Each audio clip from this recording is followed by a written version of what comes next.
చంద్రబాబు మీదన పెట్టిన కేసుల్ని ఎత్తివేయడానికి ఒక పెద్ద ఎత్తుగడ జరుగుతోంది. అదే జగన్ మీదనో లేకపోతే మిగతా వైఎస్ఆర్ కాంగ్రెస్ పార్టీ నాయకుల మీద కేసులనేమో పెట్టడానికి సిద్ధపడుతున్నారు. విజయసాయిరెడ్డినో మిథున్ రెడ్డినో ఏడిపించడానికి సిద్ధపడుతున్నారు.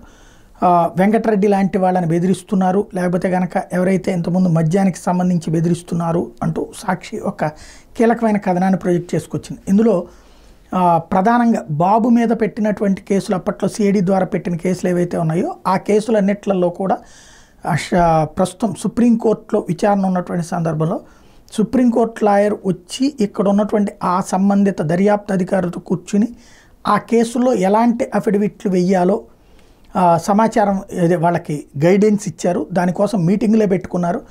ఒకరోజు రెండో రోజు కూడా మీటింగ్ పెట్టుకున్నారు. తద్వారా ఆ కేసులన్నీ విత్డ్రా చేసుకునేటటువంటి దిశగా, లేదంటే ఆ కేసుల్లో తప్పుడు వాంగ్మూలం ఇచ్చామని చెప్పేసి సదరు అంటే ఇప్పుడు ఫర్ ఎగ్జాంపుల్ సిఐడి వాళ్ళే అప్పుడు మాకు వచ్చింది తప్పుడు ఇన్ఫర్మేషను, అట్లాగే ఎవరైతే కంప్లైంట్ పెట్టుంటారో వాళ్ళు చెప్పింది ఒకటి అర్థం చేసుకుంది ఒకటి అన్నటువంటి కోణంలో దాన్ని తీసుకెళ్ళి పెట్టడానికి సిద్ధపడుతున్నారు అన్నటువంటి కథనాన్ని సాక్షి హైలైట్ చేసింది. అంటే చంద్రబాబు మీద కేసులు విత్డ్రాయల్కి జగన్ టీం మీద కేసులు పెట్టడానికి సిద్ధపడుతున్నారు. ఒకవేళ అదే జరిగితే వీళ్ళు సుప్రీంకోర్టును సిబిఐ విచారణ కోరతారు సహజంగా. ఎందుకంటే కేసుల జోలికి పోకూడదు, కేసులది కోర్టులో నడుస్తూ ఉండాలి. కానీ చంద్రబాబు మీద పెట్టిన కేసుల్ని ఈ ప్రభుత్వం ఉపసంహరించుకుంటే ఇదిగో ఈ ప్రభుత్వ ఇన్ఫ్లుయెన్స్. ఇప్పుడు జగన్ మీద ఏమన్నారు, బెయిల్ రద్దు చేయమని రఘురామకృష్ణరాజు ఏ పాయింట్తో వెళ్ళాడు, తను సీఎంగా ఉన్నాడు కాబట్టి కేసులు తారుమారు చేస్తాడు అన్నట్టు. రేపు అదే పాయింట్తో ఇటు కూడా వెళ్ళేటటువంటి అవకాశం ఉంటుంది కదా. కాబట్టి ఏం జరుగుతుందో చూడాలి.